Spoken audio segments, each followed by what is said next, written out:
sky's not blue.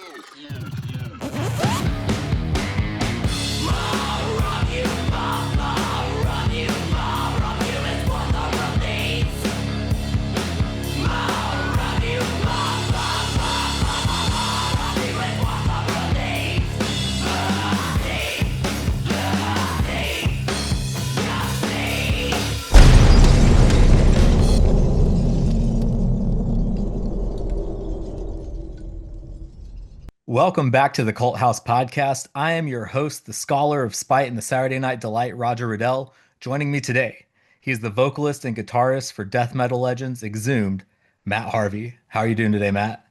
I'm doing good. I was trying to think of something, clever and rhyming, like the Sunday morning bummer or something like that.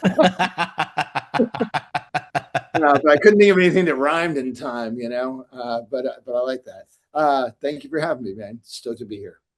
Yeah, no, I'm stoked to have you on the show. You guys have your new album, Red Asphalt, coming out on February the 20th.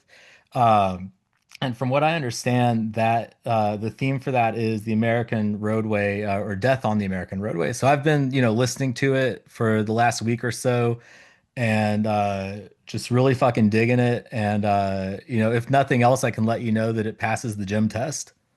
Okay. Well, thanks, man. That's a good start. We got one. So how did you arrive at the theme for this album?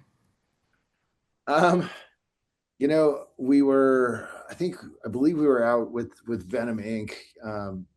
And Forced and Acid Witch, which is a super fun tour. But Ross was listening to, while we were on the road on that tour, Ross was listening to The Road Behind by Guar. And if you're not familiar with the song, it's kind of like it's like a Deadpool movie in that it mercilessly mocks the thing, but it's also the thing that it's mocking, right? So you sort of get to have your cake and eat it too. It's a road ballad that is making fun of road ballads. And Ross was listening to it and he said, hey, Matt, how come there's no great death metal road ballads? Like, what would that be? And the answer I came up with was Red Asphalt, which we got a chuckle out of. And then Ross was like, yeah, but that doesn't work because you can't rhyme anything with asphalt. And I was like, assault? I don't know. Anyway, and then about a month later, we were coming home from, we had done Japan and then Australia. We flew from Australia to Los Angeles. And then our studio where I'm sitting right now is like halfway between LA and San Francisco on the coast of California. So it's about a 3.5 hour drive from LAX. So after the 16-hour flight where you basically, gain the day that you lost going there back, you leave at noon and then 16 hours later, it's like 2:30 in the afternoon of the same day. We were all, terribly jet lagged and sleep deprived. And the way that we sort of kept ourselves awake for that drive was by talking about Red Asphalt. And, at that point, we're like, this is the greatest album idea we've ever had. It's perfect. Like, blah, blah, blah, blah. And we came up with what felt like a million ideas, about the various, hazards of the roadway and scenarios, whether they be accidents or vehicular homicide or defective automobiles and all this stuff. And, that was sort of the time. So when we make our best decisions completely, jet lagged in a weird liminal state between waking and sleeping. But that's when we just sort of decided, okay, this is sort of the thing that we're going to hang the album around. And,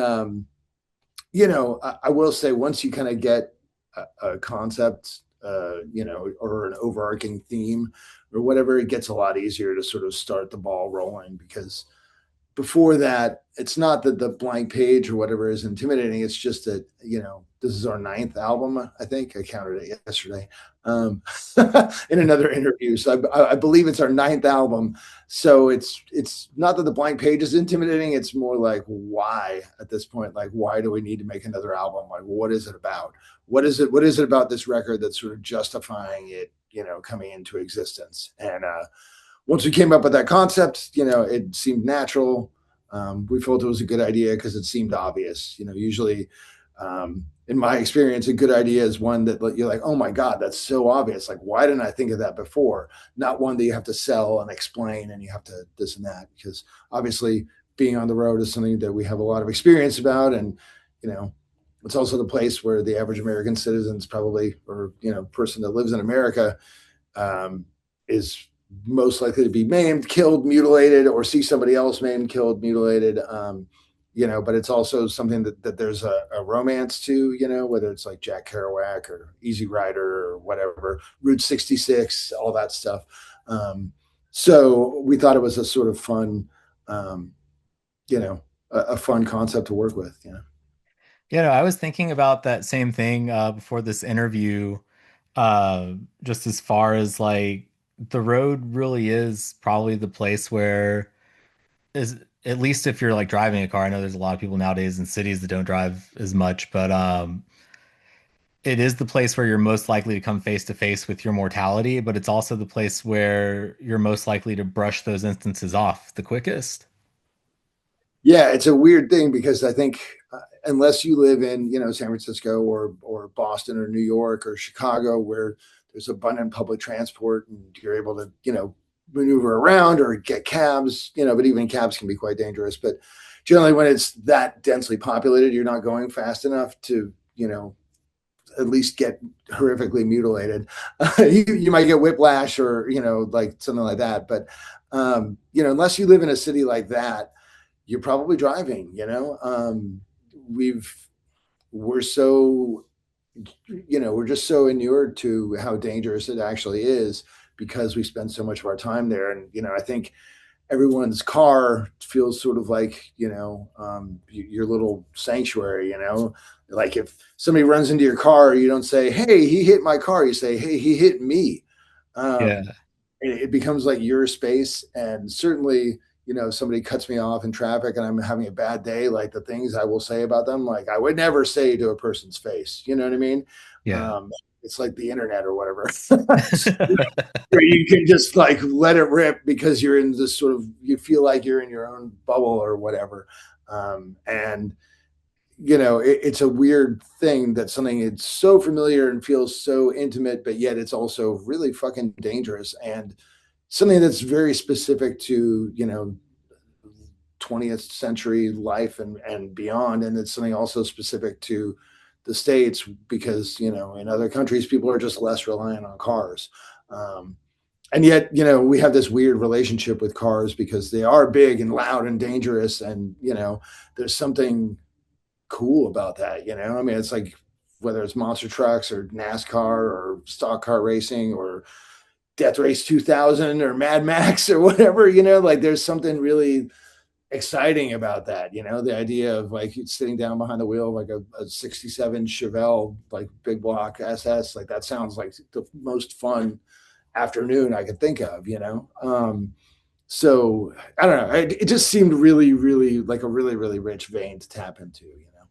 Yeah, no, like I even when I was a kid, like I can remember like video games like Road Rash where like the whole like goal was to knock the other people off their motorcycles, and you would see just like the blood skids and everything, and then on to like Grand Theft Auto, like you see all of that. But yeah, Yeah, yeah. totally. I was just thinking too, as far as things that rhyme with asphalt, rock salt rhymes with it, which is another thing that's related to road hazards. That's true. That's true. I think when I was writing the title track, I just sort of took the lazy way and I was like, just rhymed the other line. And then we said red asphalt and rhyme with that other line and say red asphalt again. But yeah, rock salt, definitely something I don't have a lot of experience with in California. Very happy to be at the end of January wearing shorts and flip flops, the way God intended. Yeah, I was also just kind of thinking ahead of this interview that it's kind of surprising that there aren't more bands like with as much road travel as there is involved in the music profession who have had like tragedies on the road. Like I know probably the most prominent, like obvious one that would pop into people's heads is Metallica with the death of Cliff Burton. Sure. And then there was like the thing, I guess it was over a decade ago now with Baroness over in Europe. But I mean, it's the Hate yeah, Eternal was in a super bad van accident, totaled their vehicle. We were on tour with Soylent Green, God, 20 whatever years ago. They got in a super bad van accident. I mean, Ben like broke both his legs and was in a wheelchair. Um, I know Death Angel was going out for either their first or second album, and they got in a horrible van or bus crash that kind of scared them off touring. And that was one of the things that sort of like derailed their career early on. Um, so I mean, there's a fair amount. Obviously, yeah, Cliff being the most kind of high profile thing. But I think I do think there's a lot of there's a lot of lesser things that happen all the time, be they vehicle repairs or that kind of stuff. And certainly I would say anybody that's been in a touring band for a long time, I mean, I don't know how many cars on fire I've seen on the freeway, but I mean it's more than 10 for sure. yeah, Like I don't know if it's more than 20, but it's easily more than 10. Like I've seen so many to now. Like if somebody were to wake me up while I was sleeping in the van, they're like, "Hey man, there's like a car fire." I'd be like, "Yeah, it's fine. I'll just go back to sleep." Unless it's like three cars, and like, oh, let's check it out. yeah, So, there's a fair amount of stories out there, and I think it's just, um, you know, obviously you don't want to play up like, "Oh God, this terrible thing happened" or whatever. Necessarily, it's like it's not macho.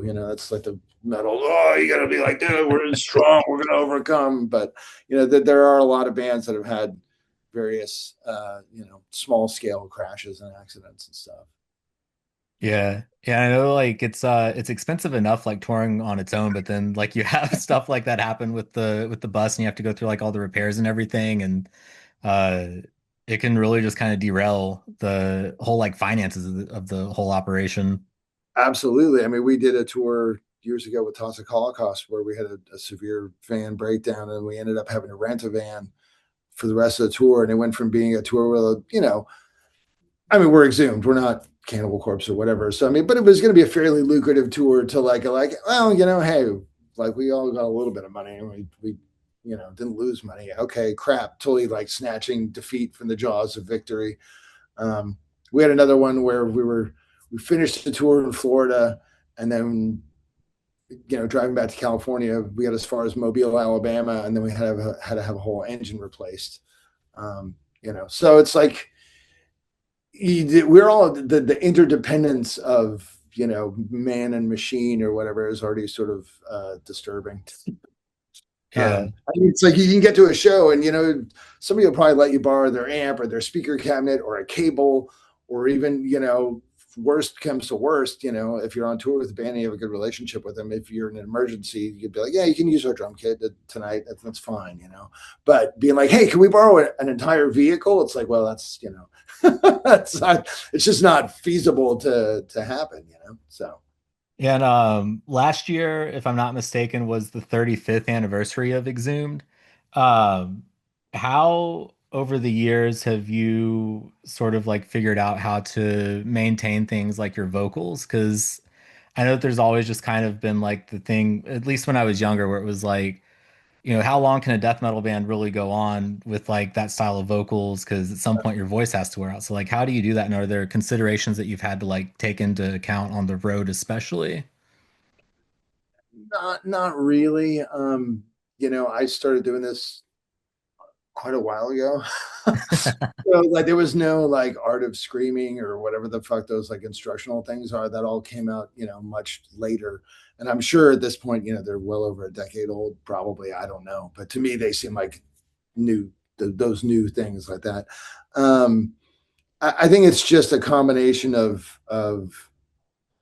luck and range, and just it's like any physical thing where your body is the tool, right? And you got to listen to your body. And if your wrist hurts after playing guitar for 4 hours, either change the way your wrist goes, or play for 3 hours and see how it feels. And it's the same thing with vocals. It's like, well, how much can it really take? And you just sort of feel it out. And I mean, in my thing, I remember somebody talking to me about vocal technique, and they're like, dude, it's not supposed to hurt. And I was like, really? Like, I kind of thought that was part of like the death metal thing. Like, it's like painful. Like, it does hurt to do this. So I don't know. Maybe I'm doing it completely wrong, but I think my voice has held up moderately well over the years. There's certainly, anybody that's ever made a stern voice or been like, oh, I'm Batman, that you just push on a certain part of your throat to make it gruff. And I can feel in my throat that there's certain areas that there's just nothing to push on anymore. So your range sort of changes as you get older. For some vocalists, it means their voice gets lower. And then for others, it's like their voice gets higher. Chuck Schuldiner probably being the most, well-known example. Every album, it's like until the end when it's like this shriek Yeah. only. So it just really depends, because ultimately your larynx is the instrument, and however much you damage it is going to change the way that you access it, and whatever biological changes you go through are going to affect that too. Yeah, no, I've heard like some people say before that like half of like the trick to it too is just letting the microphone do the work instead of like projecting too much, you know? Sure. I mean, I think because I play guitar and sing, I probably don't vocalize as loud as a lot of other people. That's a cool Hulk mug, Herb Trimpe artwork on there. Oh, thanks. Anyway, I probably don't vocalize as loud as people who are just singing, because you have your full concentration to push from your diaphragm and stuff. Whereas I'm playing guitar, so I just it almost becomes, it's not like talking, but it's not like Bruce Dickinson either. It's probably closer to like rapping than it is to like singing operatically. Yeah. I mean, the other thing is, it's like everything they tell you about any kind of vocals. It's like if you drink warm tea with honey and lemon, that will help coat your throat. If you drink bourbon, it will warm up your vocal cords. If you drink ice water, it will make them too cold and it'll close your throat off. It's just common sense stuff. I got one of those like vaporizer things that, gets rid of your mucus. I only really use that if I'm, not feeling, if my voice feels shot or whatever. There's this Chinese cough syrup. I forget what it's called. I just have to go through my Amazon order history and find it. But a bunch of people turned me onto it a few years ago, and it's helpful, and if I'm on tour, I try not to speak unnecessarily too much. Like we're doing this Exhumed Gruesome European tour in April, and I mean, I'm just going to be like, I'll talk on the phone to my wife because I like staying alive. But aside from that, I'm going to be like, please do not speak to me. Thankfully, when Exhumed tours, I usually tour manage. But when Gruesome tours, Robin, our bass player, does. So she'll tour manage, and she can answer everyone's dumb questions and whatever else. And I'll just try not to talk, which will Yeah. make everyone on tour very happy, I'm sure. Yeah, and in like the like 35 years or 36 years now that Exhumed has been around, what is like the biggest way that you've seen death metal change as a genre, like for better or for worse? I mean, I don't even know that it's specific to death metal, but I guess what's interesting, I started listening to metal in like 87 when I was like 11, and I just turned 50. So I think what's interesting to me is, sort of the way metal feels versus the reality. It feels like it's this sort of, really independent, kind of iconoclastic, go against the grain kind of thing. But at the end of the day, it's also a cultural or subcultural movement subject to, trends and booms and busts like any other sort of market. And seeing the kind of cyclical nature of those trends, I think has been really interesting, where it was like when I got into metal, everybody loved thrash, and then death metal came out, and then by the mid 90s everyone hated thrash, and then there was like black metal or whatever, and then thrash came back, and then death metal eventually came back, and blah blah blah.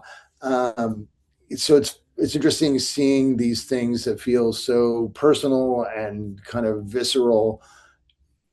Once you're looking at the longer view, you can see that ultimately they are yes, they are visceral and they are personal and they're, things that you love and very formative to you, but at the same time, they're also intellectual property that gets exploited or becomes trendy or doesn't or whatever. And so it's kind of, it's interesting because with the internet, sort of everything has a longer shelf life. Like I feel like rock music in general has benefited from mass media in a way that's given it a longer shelf life than previous forms because evolving with radio, television, print media into MTV, cable TV, now the internet, and so on. So it's preserved these things. Whereas, certainly before the internet, there was a lot more churn. Things only really lasted 4 or 5 years. Whereas I think like the whole like 80s revival trend lasted longer than the fucking 80s, you know. And finally Stranger Things is ending, so I assume that's sort of the final gasp of it. So it's just in one way, the genre changes and keeps sort of mutating off into these further and further splinters and subgenres, be it deathcore or whatever. Screamo's 20 years old now at this point probably. But at the same time, the core stuff sort of it never really leaves. It just kind of like circles out of the main consciousness and then circles back in and kind of weaves around. And I think if you make a record, whether it's Kill 'Em All or whether it's Scream Bloody Gore or whatever, that has an impact, eventually it finds its way back into the consciousness. And the long view, which people thought we were idiots for taking in like the mid to late 90s, where we were like, we listened to Repulsion and Carcass and Carnage and Terrorizer and also Sodom, Destruction, Exodus, and like Old Agnostic Front and Final Conflict and Cryptic Slaughter. And people were like, what is wrong with you guys? Like, you guys are morons. And it was like, no, I mean, yes, we are. But ultimately, all those things came back around and all those things became important again. And the things that, we were borrowing liberally from because nobody cared about them, all of a sudden, then people came back and cared about. So it's like, if you really like believe in something, it doesn't really matter whether it's fashionable or not, because everything comes back. Nothing really, whatever it was Faulkner said, the past isn't past. In fact, it's always with us or something. Obviously, Yeah. he's smart and said it much better than that. But I mean, it's just that's kind of what I've learned. So it's like the more things change, the more they stay the same, and ultimately, the stuff that is important or relevant will circle eventually, even stuff that maybe didn't get its due at the time, like Demolick was a band nobody knew about. I mean, I knew about it because I was like a weirdo that couldn't get dates. But then they became a super important band that everybody was referencing, 30 years later. Same thing with Razor, one of the greatest thrash bands of all time that didn't sell worth a fucking shit in the 80s. And it wasn't until the early 2000s when people finally were like, hey, I can just type some shit and then I can listen to everything. And then they're like, oh, here's this thing that's great, Yeah, I mean that's like with Anvil with that documentary, I guess like 15 years ago now. Suddenly they were like a big deal and like no one really cared about them when they initially were around. Well, I think there was a moment actually where people cared about Anvil a lot. It's just that moment was really brief in the early 80s, and you sort of had this like, again, looking at sort of the long overview of trends, really until like 1985, there was, I guess, what we would call like traditional metal now, your Ozzy, Dio, Iron Maiden, blah, blah, blah, was kind of the dominant thing, Judas Priest, of course. And then in the underground, there started to be this bifurcation. You could look at Motley Crue and Metallica as sort of like they both clearly listened to all the normal metal bands, and one sort of went this way and one sort of went that way. And then they took the scene to further sides. And then the Iron Maidens and Judas Priest sort of looked middle of the road. They're melodic, but they're not that melodic. They're commercial, but they're not that commercial. They're heavy, but they're not that heavy, and so on and so forth. And it's just this continual sort of splitting, and it's just like you look at thrash, people got tired of thrash. Some people went to death metal and stuff that was heavier, and then other people got into like Alice in Chains and Soundgarden or whatever.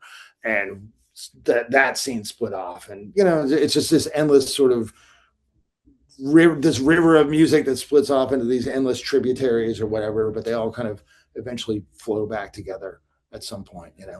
Yeah. Yeah. I mean, to your point about the late 90s, early 2000s, like at that point, there was also way more, I guess, sort of like gateways to more extreme metal popping up too, just because Sure. like 99, when I was like 12 or whatever, Slipknot popped up and they had blast beats and everything. That was my gateway into death metal ultimately because I was like, oh, this is heavy, but I want something heavier than this.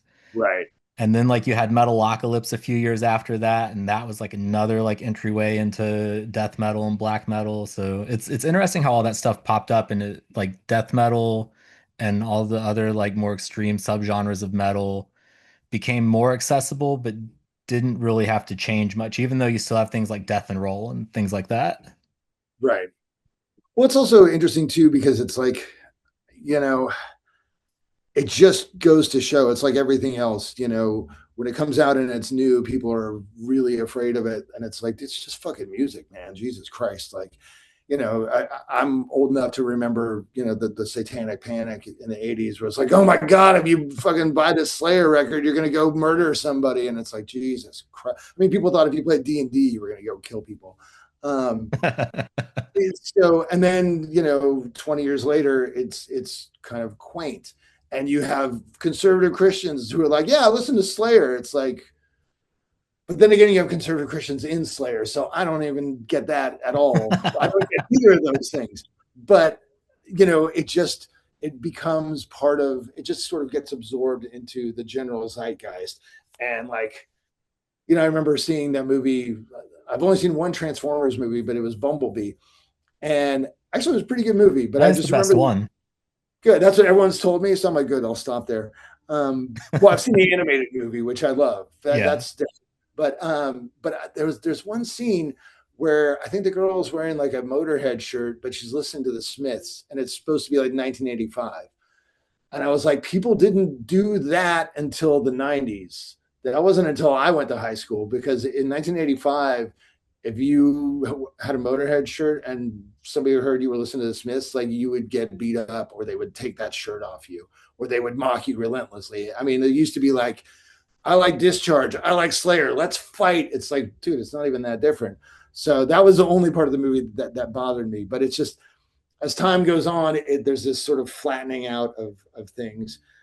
The things that seem like really rough edges and barriers to entry become, that they just fade with time. I mean, I remember going 10 years ago now. I was in Austin at like I don't know if it was a hipster bar, but it was hipper. It was too hip for me to be there.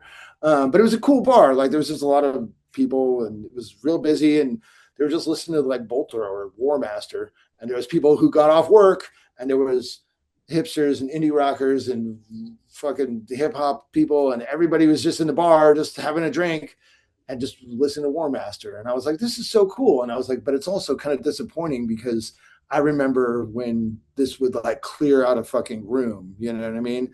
And it's like, oh, I guess this is just stuff now. Yeah. So I think it's tough not to hear some of the stuff, the metal from, certainly 30, 40 years ago, and find some of it kind of quaint now, which I find, like I said, it's bittersweet. Part of it makes me chuckle because, of course, I loved it then, and I love it now. And then part of it makes me sad because it's like, oh, nobody's gonna like get scared because you're listening to like Exciter. Nobody's gonna be like, oh, I'll pray for you or whatever. So it's been interesting to sort of just watch metal's place in the culture ebb and flow, and people's relationship with it change. The culture's relationship with it change. Yeah. Yeah. And so prior to this interview, I was also checking out your Instagram and I saw a few posts where you were going through your comic short boxes. And Yeah, yeah. one of the things that I was stoked on was just seeing that you were also a fan of the Roger Stern era of Amazing Spider-Man. I love the Roger Stern era of Amazing. Finally, someone's asking me some interesting interview questions. Come on, let's talk. Let's dig. Yeah, no, I that is probably like so I if we get talking about Spider-Man, I'm never gonna shut up because I've got like number 198 to like 980 whatever they're on now. But the Amazing. Stern era is probably like in my top three or four of all time, and mainly just because of that Hobgoblin arc. I think I mean, obviously, I'm a bit older than you. I turned 10 in 1985, October 1985, and my very first comic, my granddad bought me like a Batman family thing in the late 70s. That was fine, but my first comic was Amazing Spider-Man 211, followed by Amazing Spider-Man 208. Um, and then by the time it was about 231, 231, 232, that Cobra Mr. Hyde story, that's when I was like buying them regularly. And then by the time Tom DeFalco took over, I had my parents got me like a subscription. Um, and so, yeah, I mean, that was like right in my sweet spot. And, I kind of thought like, oh, maybe I just like this because I liked it when I was a kid. And I think at this point, I went back on Marvel Unlimited sometime in the last few years. This is the kind of stuff you have time to do on tour. And I reread like Amazing Spider-Man 1 through like 290 something. Um, and I stopped for the same reason that I stopped in the 80s, because the way the app is, it doesn't give it to you in publication order. And the stories become so interconnected between Amazing, Spectacular, and Web that I was like, this is just annoying. This is fucking Yeah. irritating to be like, close and then search the next thing and then like whatever. Um, and it was the same thing reading. I was like, dude, I don't want to have to buy 5 comics to just read one story. Like it should just be the next one is in the next issue of this. And but like I said, I think that it struck me that that is a very good run, even even detached from my nostalgia for it. It's got the Hobgoblin storyline is great, and it's such a shame how that storyline got derailed by lack of coordination. And then the Spider-Man Wolverine thing was it, and then it was like because it Yeah, was because supposed like to I never be could buy the fact that Ned Leeds would have been the Hobgoblin the way because Roger Stern always intended for it to be Roderick Kingsley. But right, because of that change, they ended up making it Ned Leeds. But that makes no sense when you get to the Spider-Man Wolverine thing, where Ned just gets killed by regular human assassins. right, and it's just, I mean, I guess as time has gone on, I've now sort of equally interested in sort of like comics history as I am in comics. And I just think, the sort of lack of editorial coordination and Stern, I think he quit the book. I don't think he was fired because I'm sure sales were strong and stuff. Yeah, I can't remember that part for sure because I know his run just kind of ends abruptly as soon as Secret Wars ends and Spider-Man comes back with the symbiote Right. suit. So I have to imagine that they're, editorials like, okay, we're doing this now. And he's like, yeah, but I had this whole thing and I don't want to do this. And they're like, well, we're doing it. And he's like, fuck you. Because I know something similar happened with him on the Avengers, where basically he had invested all this time into the Monica Rambeau character who debuted in Amazing Spider-Man annual that he also wrote. And he was developing her to be the leader of the team. And they're like, we don't want her to be the leader. And she's too powerful with all her fucking light speed shit. So you need to depower her and you need to undermine her as leader so that we can put Captain America back or whatever. And he's like, no, that doesn't make sense. Captain America is doing whatever over here in his own comic, and I don't want to do that. And so he's like, fuck you. And he went to go write Superman at DC. So I have to imagine it was something similar with Spider-Man, where, Jim Shooter and his notoriously heavy hand as editor in chief, he's like, nope, this is what we're doing. And obviously, the black suit, for better or for worse, I mean, it worked out. Marvel had a winner there. Yeah. And those are all the comics I still have from when I was a kid. Amazing Spider-Man, or whatever it is it 252 or 251 with the first black suit? Yeah, it's 252, and then by the time Two. you get to like 259, it's not the symbiote anymore. But like Right. it's funny when I like look back and like I collect Spider-Man action figures too, Okay. and there was Rabbit like hole. a two-pack of Spider-Man and Craven for Craven's Last Hunt several years ago. Oh, And cool. the back of the box had something about Spider-Man having the symbiote suit. And I was like, no, no, no, no. That was Oh, gone 50 regular. issues before this. Yeah, Yeah, like it's because just that like was a like, regular spandex suit at that point.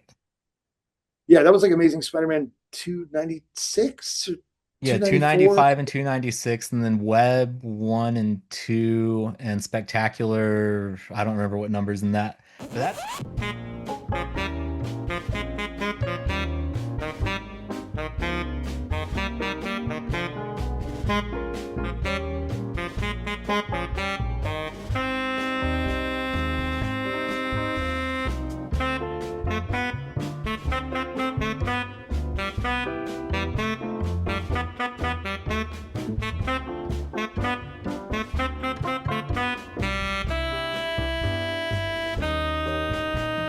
that.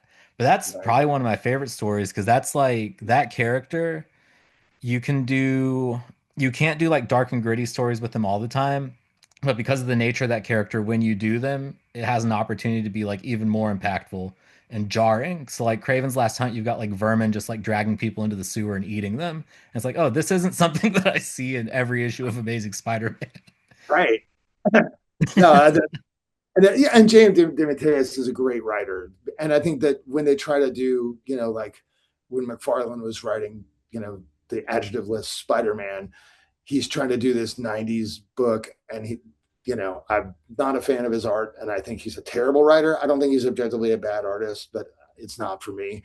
But I do think he's objectively a bad writer, and it's just doesn't work for me at all. It falls totally flat. Like, oh, Spider-Man and Ghost Rider, they're doing like I don't even remember anymore. But I was like, this is not for Yeah. me. I have a personal rule that I can't say anything bad about Todd McFarlane personally because he's been nice to me on the two occasions that I've met him and like interviewed him.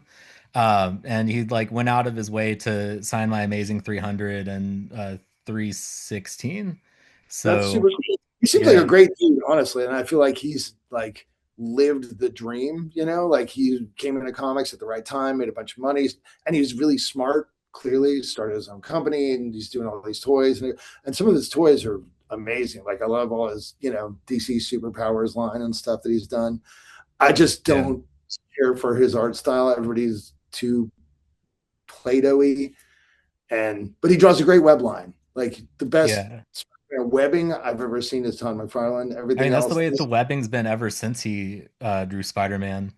right? And I mean, how many people can you say came in? There's like Ditko influenced it forever, Ramita influenced forever, probably Ross McFarlane. Andrew, super underrated during Conway's run.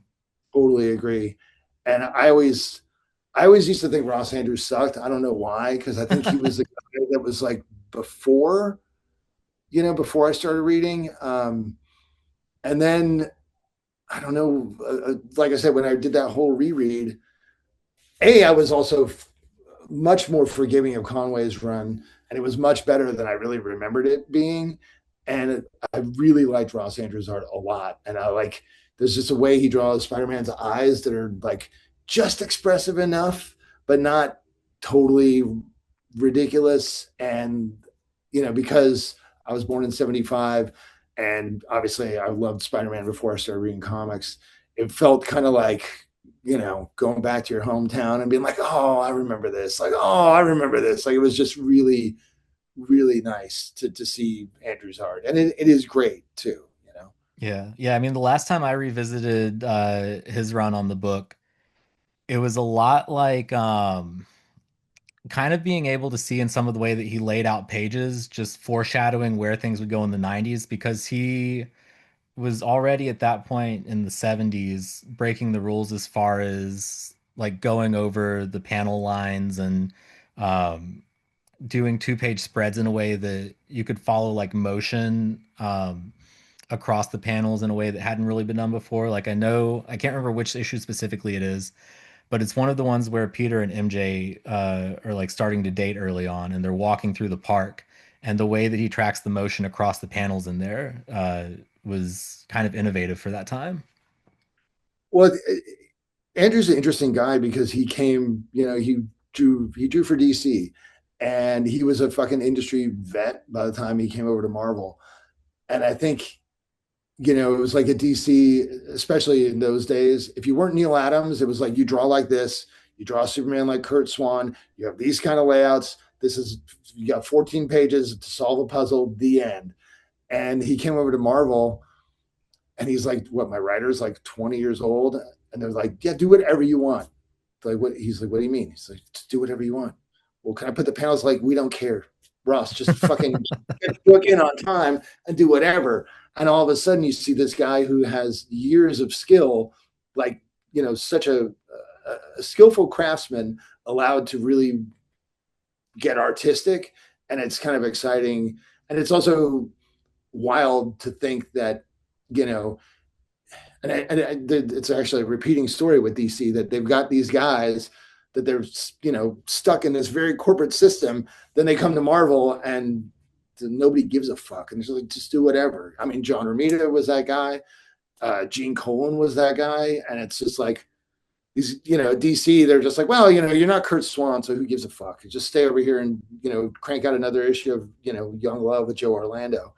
Romita comes to Marvel and it's like, yeah, just do anything, fucking make it look good, get out on time, and become an all-time great. So it's Yeah.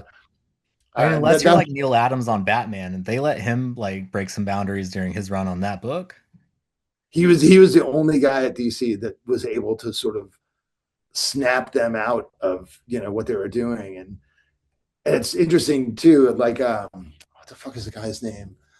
The guy that did Doom, the 60s Doom Patrol, and he came over and he did some X-Men issues. He kept telling them in like the early 60s, like, I don't know, that these guys in Marvel, they're onto something. And they're like, these comics suck, they're ugly, they're stupid. Was it I'm trying to think of who that would have been now, because I just read all of the early X-Men again last year. And I think after Stan Lee, it was Roy Thomas. Right. Roy Thomas was the main guy. I want to say it's Arnold Drake. Yeah, that sounds right. And because there's that stretch too where there's like 6 issues that Adams did on X-Men. That's when, and it's such a shame because they had already decided to cancel the book. And of course, back then you didn't get sales figures for like 6 months. So by the time they got the sales figures, they're like, well, we've already canceled the reprints, and now we're doing something else. They threw Jim Steranko at that book. They threw Neil Adams, and they just couldn't quite crack what to do with X-Men, but yeah, I mean, and that's why, like, when Kirby went to DC, he didn't really succeed because nobody there liked him. They're like, oh, this is that guy that draws all those ugly ass comics across the street. Like, fuck this shit. And for whatever reason, Neil Adams had the chutzpah and the skill to like get through to these, the E. Nelson Bridwells of the fucking world and be like, no, let's do anything different. You can't just keep making comics like it's 1958. Yeah. And really, I mean, I don't think DC really, really got it until the 80s. But yeah, seeing Ross Andru come to Marvel and draw Spider-Man, it's a revelation. And he is really good. I mean, even Gil Kane kind of did the same thing, who was there before Andrew, Yeah. Another fantastic illustrator, master craftsman, Yeah, no, and the that Kirby work at DC, especially, like I'm glad that a few years back they gathered it all in like a big Fourth World by Jack Kirby omnibus.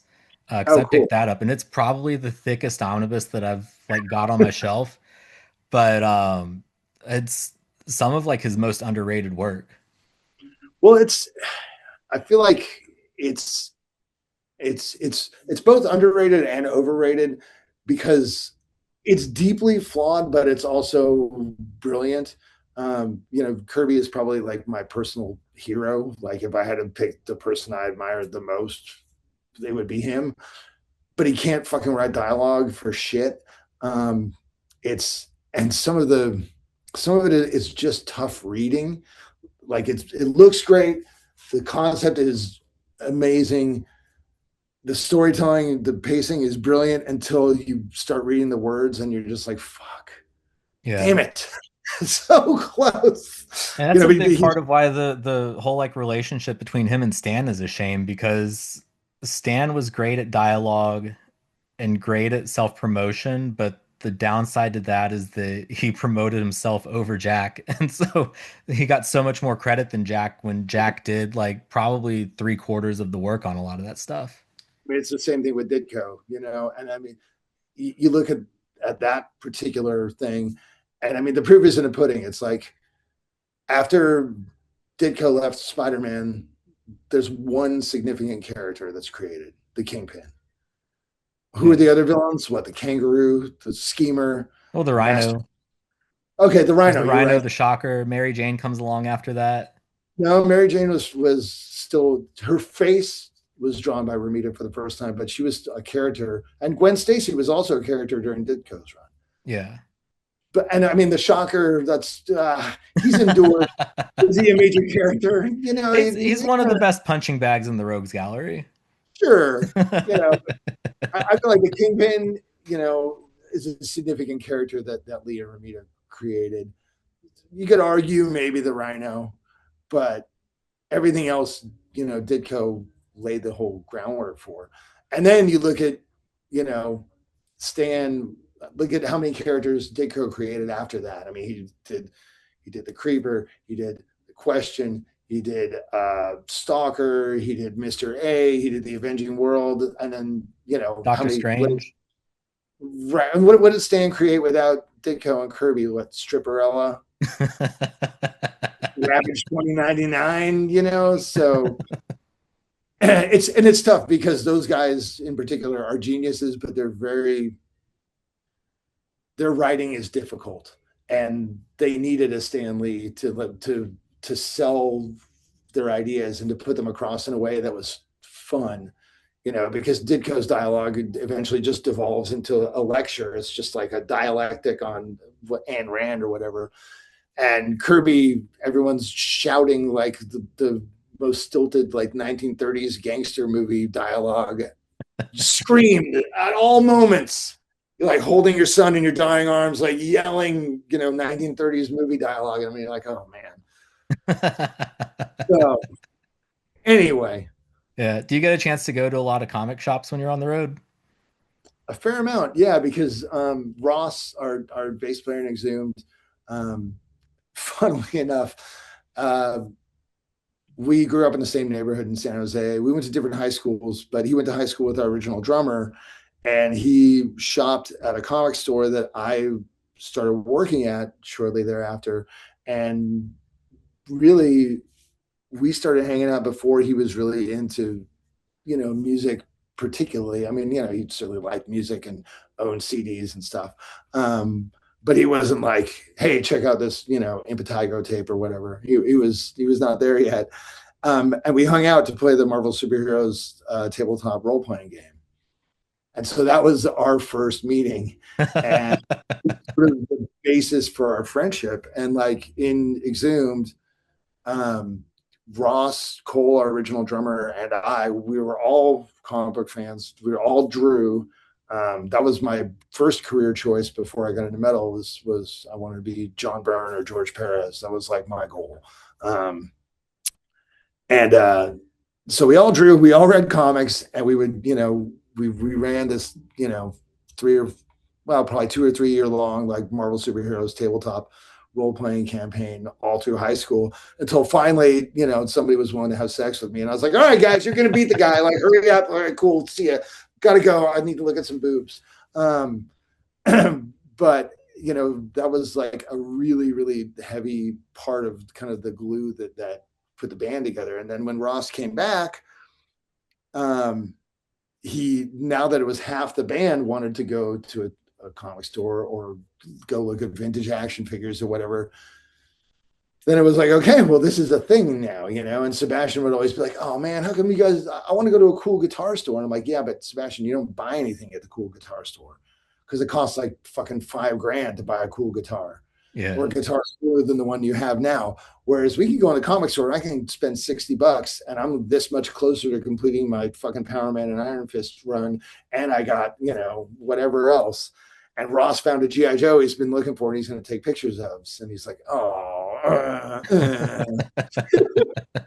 we sort of pull rank there, and we do get to go to quite a lot of comic book stores. And thankfully, Mike, our drummer, his fiance, I don't know, they've been together like 15 years. So basically, his wife, she also collects some stuff like Garbage Pail Kids, and she's a big Swamp Thing person.